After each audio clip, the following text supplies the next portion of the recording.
Greetings everyone, I'm Yoshow, and did I ever tell you that I had a certain love for small things? Yeah, that seems about right.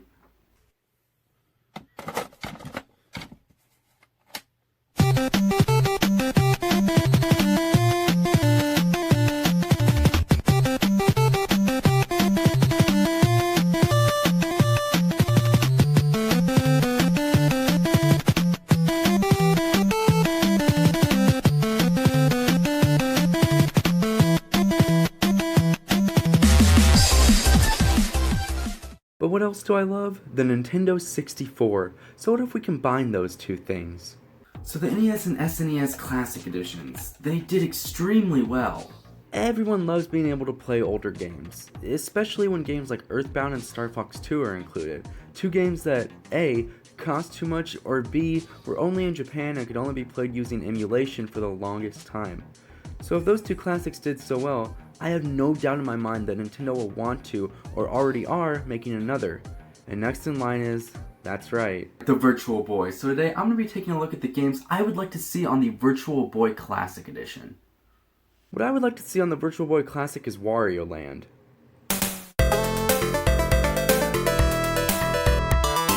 Well, now that we've got the Virtual Boy out of the way, the next best thing to talk about is the Nintendo 64, so I guess we can talk about that.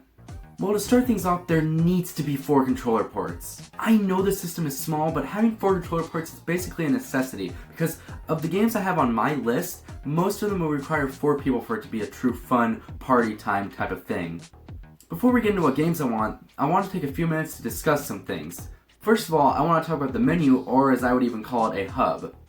So going from bottom to top, following the trend that the NES and SNES many have done, the Nintendo 64 logo will be plastered at the bottom, and above it the button inputs telling you what does what. And thank God for that, because you could have fooled me if you told me that the R button started the game. Above that, the game's all in full, able to see without squinting glory. Above that will be the display option to the far left. Here you can choose between which display you would like. You can choose between Pixel Perfect, 4x3, and Why the Fuck. Yeah, the CRT filter, a bit peculiar, but it is a cool touch. I suppose you could also have the option to choose a border if you would like. Next to the right is the options menu. Here you would be able to choose if you would like for a small demo of a game to play if the system sits idle for a long enough time. You can choose to completely reset the system, all of the data on your games to the beginning, but why would you want to do that? And you can choose an autosave power off option. What I mean by that is the system sits idle for say an hour, it would autosave whenever you are at and shut off as to not overheat and suffer from permanent damage. Next to that is language, pretty self-explanatory. Choose which language you want. Next would be the manuals option, where if you would like to, you could go to the Nintendo's website, scan a QR code, and be able to see the original manuals for all the games included. Now I know that you could just look it up online, but being able to see the actual manuals is such a good idea, I feel like. The final option would be 3D toggle. Basically a pair of 3D glasses right next to the system's options that you can turn on or off at any time. It does what it says, makes the games 3D. Now as for what the system would actually look like, it would just be the Nintendo 64 but scaled down. You would have everything that was still there previously, but now just closed off. The memory pack slot, the cartridge slot, power button, and reset button. Of course, the power button and reset button would work how they're supposed to. Press up to turn on, down to turn off, and just push on the reset button to reset. So, what games do I want to see on an N64 Classic Edition? This wasn't too hard of a list for me to make, but I did struggle a tad bit. So the SNES Classic would have 20 games, and first up of course is Super Mario 64. If you are going to make a classic system, you have to have the plumber. Not including Mario 64 would be an illegal injustice. It's like the SNES Classic without Super Mario World, NES Classic without Mario Bros. Or a YouTube series without a fourth wall break. You can't have one without the other. Next up is Paper Mario. Now as you have been able to see, Paper Mario hasn't really got the treatment it deserved. Plus it would be a great way to get a younger audience interested and maybe even convince them to play the 1,000-Year Door. Have you ever wanted to be a total dick to people and pushed off because it's what you had to do to win? Here's Mario Party 2. Go on, take it. It's yours. Now why did I choose Mario Party 2 over Mario Party 1 or 3? In my opinion, Mario Party 2 does the whole party thing the best. Not a single bad board, nearly every minigame is a hit, and you get to see Bowser get defeated by a pop gun. A pop gun.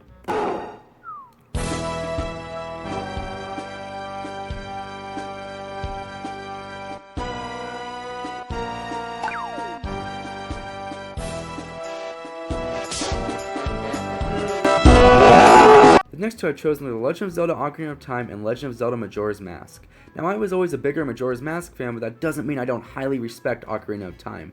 Both games are highly looked upon, and for good reason. The storytelling is top-notch, puzzles are difficult but not awful, and they're great characters, and the music is great as well. The battle system, to me anyways, is a bit clunky, but that's really the only slightly negative thing I can say about it. I would love to get the chance to fight Ganon with a bottle again.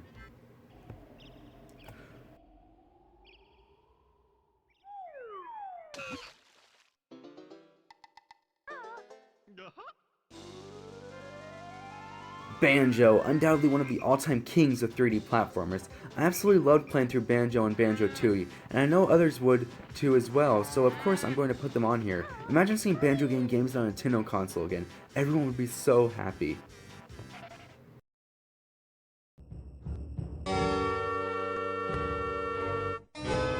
Hear me out. Yes, Conker is inappropriate. Yes, you smack the balls off of a Chad furnace. Yes, you throw toilet paper down a giant shit monster. And yes, you have to fight a squadron of teddy bears that are based after the Nazis. But I think it can be done. Take Rare Replay for example. They include Conker, just made sure to put a mature warning message. And yes, I know that Nintendo is trying to be as family friendly as humanly possible, but damn, Conker is an all-time classic. The game is so violent and valiant, and it deserves some kind of re-release. And for sure not young Conker. What is that? What the fuck is that? Anything besides young Conker. Fuck you, asshole. Continuing on, here's a game that I feel like not a lot of people know about, but I absolutely love. Castlevania 64. Castlevania 64 takes the usual 2D side-scrolling action of the others and turns it 3D perfectly. Next up is Pokemon Stadium 2. Now when deciding if I should put both 1 and 2 in, I had to go with just 2. It has more features, Pokemon animations, a lot of music, videos, and extras. I really enjoy this game, so being able to play it on such a compact system that I could bring anywhere would be great. Pokemon Stadium 2 is basically a Pokemon battling simulator. How did we just now find out about this? Damn it! The announcer is always so preppy, like, if he were at my funeral and you hear him say something like, That inflicted some damage. you better laugh.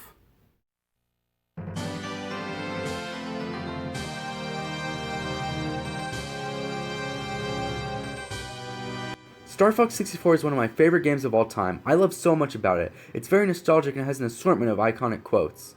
You're becoming more like your father. I guess I should be thankful. Barrel roll. Barrel roll. Barrel roll. This is horrible. Playing as Fox McCloud, you're on a mission to stop the evil specimen known as Andross. I love all the bosses in this game, and it's challenging as well. A lot of parts are even creepy, like when you crash, everyone screams and yells as your R-Wing goes crashing down. Andross is creepy as well, just look at him. He looks like if monkeys got only halfway through evolution. Of course I had to include Super Smash Bros., the game that started it all. 12 characters to choose from compared to the now almost 100. It's honestly hard to believe how far this series has come, but of course I have nitpicks. Like, why is Luigi's voice just Mario's but high-pitched? Luigi had a voice given to him 3 years prior to the release of Smash Bros. And Mario Kart 64. Also, they spelled Charles Martinet's the voice of Mario's name wrong in the credits. This also happens in Mario Kart 2 and the Japanese release of Mario Kart 64. How? How in all of those did you not realize the mistake the first time it happened? Speaking of Mario Kart 64, here's Diddy Kong Racing. Now I was stuck between which racing game to add, Mario Kart or Diddy Kong, but I just barely convinced myself to go with Diddy Kong. Compared to Mario Kart 64, Diddy Kong Racing has a story mode, bosses, and unlockable things. It also has great tracks and great alternative ways to play, allowing you to choose between a standard kart, an airplane, and a hovercraft. Have you guys seen Conker in this game? This was before he was M for mature, and was more like an E for everyone type of guy. Now, if you're a true fan of my YouTube series, you might know that the first game I ever did a playthrough on back in 2016, I believe, was Kirby 64 and the Crystal Shards. And boy, oh boy, do I love this game. It holds such a special place in my heart and is so charming. Tasked with saving Dreamland, one skin you play as the pink puffball Prowler. But what really sets this game apart is the ability to copy 2 abilities, combine those 2 powers, into something badass like an electrical boulder, a spiky set of doom, or a fridge. Sucks to suck. Yoshi, it would have been kind of weird if I didn't include Yoshi's story, huh? Although this game is fairly easy, it makes up for it with the awesome art style, music, and just fun. I don't have much else to say about this, but it would be great to see. Pilot Wings 64 and Wave Race. Now those 2 games are some that I personally don't like a lot, but I know for a fact other people do, especially considering that Pilot Wings was a launch title along Mario 64, so you just kinda have to add it in. The next one is one I've spent countless hours on in the past, Harvest Moon 64. Harvest Moon is a game all about farming, talking, and adventuring. No big bad boss or anything, it's genuinely just a relaxing and great time.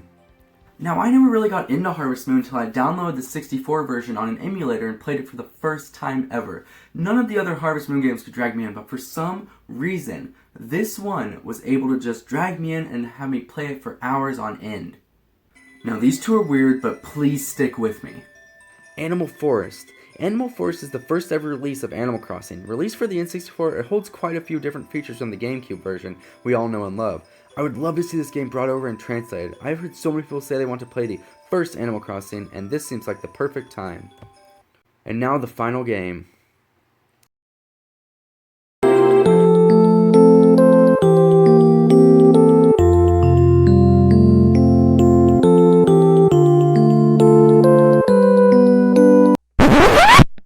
No, not that, Mother 3. Now, I know what you're thinking. That's a GBA game, and yes, it is. But the first ever development for it started with the N64, and the game was pretty far along until they scrapped it. So, here's what I'm thinking. Shiga Sato Toy gives it his all for one last time and finishes the N64 version, and then also gives the GBA version a US release. It's perfect. So many people, including myself, would be so happy. So there you have it, the 20 games I would love to see on an N64 Classic Edition. I think if this does get made, Nintendo needs to go all out for it. I'm talking multicolored systems and controllers, not just the standard gray or black, stuff like that, neat little things that makes it feel truly personal. You know what I noticed throughout this whole period of time? The N64 Classic Edition is kind of like my self-confidence. It's super tiny. No, it doesn't even exist!